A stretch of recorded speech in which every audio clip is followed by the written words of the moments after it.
Salut à tous amis motards, voici la CF Moto 675 SR. J'ai la chance de pouvoir rouler une demi-heure avec ce matin, 3 mai 2025. C'est une moto que j'avais vraiment envie d'essayer à plus d'un titre. Donc ça coûte 7 900 €. Et voici les caractéristiques pour moi les plus importantes de la bécane.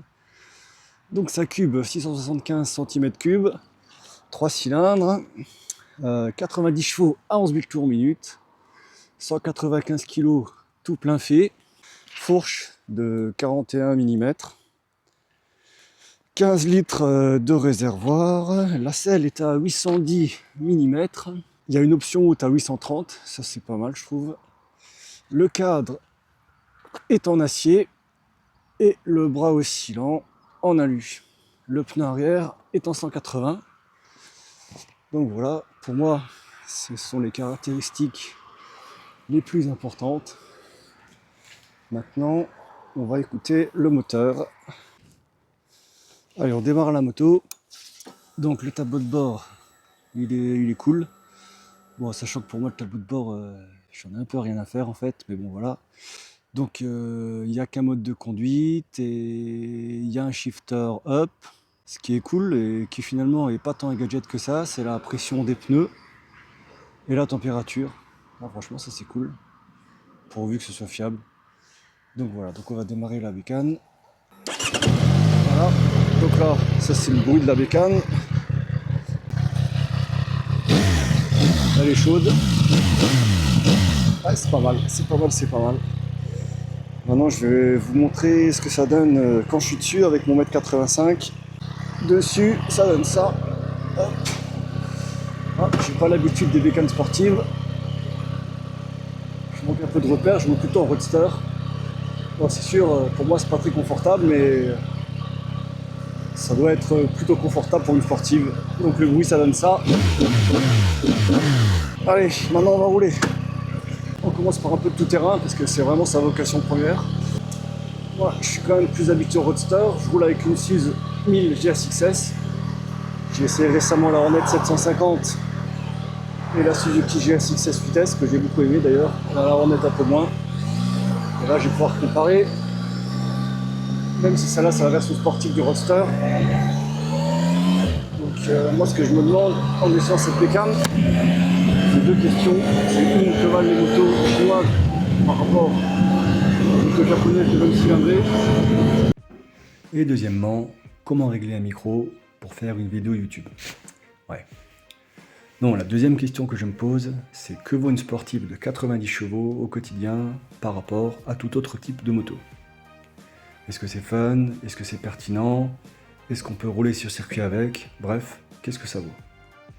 C'est la première moto chinoise que j'ai envie d'essayer parce qu'elle propose quelque chose d'intéressant sur le marché, à savoir un positionnement plus sportif que certaines concurrentes, avec des guidons bracelets au niveau du tête-fourche.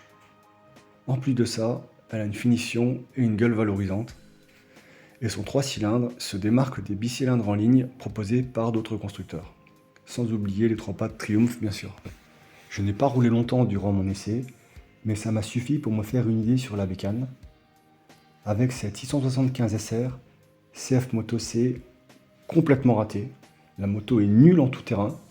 La faute à une position de conduite inadaptée et à des débattements de suspension bien trop faibles. Oh là là, quelle déception. Ah, c'est une sportive. Ok, je reprends alors. Freinage, suspension, stabilité châssis, boîte, moteur, tout est au niveau. De plus, le bruit et la gueule de la moto transmettent une certaine sportivité au pilote. L'occasion de rappeler que CF Moto participe depuis quelques années au championnat Moto 2 et Moto 3, les échelons inférieurs du MotoGP. On va voir ce que ça donne dans les virages. J'ai demandé au mec de la concession, quand j'ai vu l'état des d'usure des pneus, je lui ai dit putain, celui qui avait avant il a attaqué, et en fait elle a bien fini le circuit. C'est vrai que les pneus sont bien rangés. La tenue de route est bonne, mais je m'attendais à plus de légèreté. C'est sûrement dû à mon manque d'habitude des bracelets.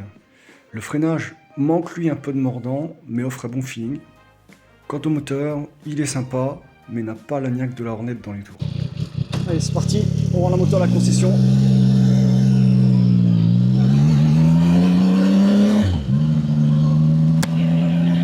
J'aime bien, ça marche bien, ça fait bien la route. Retour à la concession. J'ai pu échanger avec l'équipe d'Esprit de Roue à Longeville et Saint-Avold. Bien sûr, ils trouvent aussi que la moto est réussie. Et voici leur réponse à la question qui tue que je leur ai posée. Et niveau fiabilité, ça donne quoi? Ah, bien joué Sherlock. C'est autre chose que de demander gna gna gna, combien de pouces fait le tableau de bord, et est-ce que je peux connecter mon smartphone avec ma jauge à essence? Bref, voici leur réponse. C'est à l'image de la finition des motos que tu vois dans la concession, des Ontes et des CF en l'occurrence. C'est sérieux, bien fabriqué, dans des usines modernes, les Chinois savent faire. Ok, c'est noté, c'est à vérifier. CF fabrique d'ailleurs les 800 KTM dans ses usines et utilise ce même 800 dans leur gamme. Après, est-ce que ces KTM sont fiables? C'est une autre histoire. Pour conclure, la moto m'a plu et me plairait encore plus si elle était vendue par une autre marque non chinoise.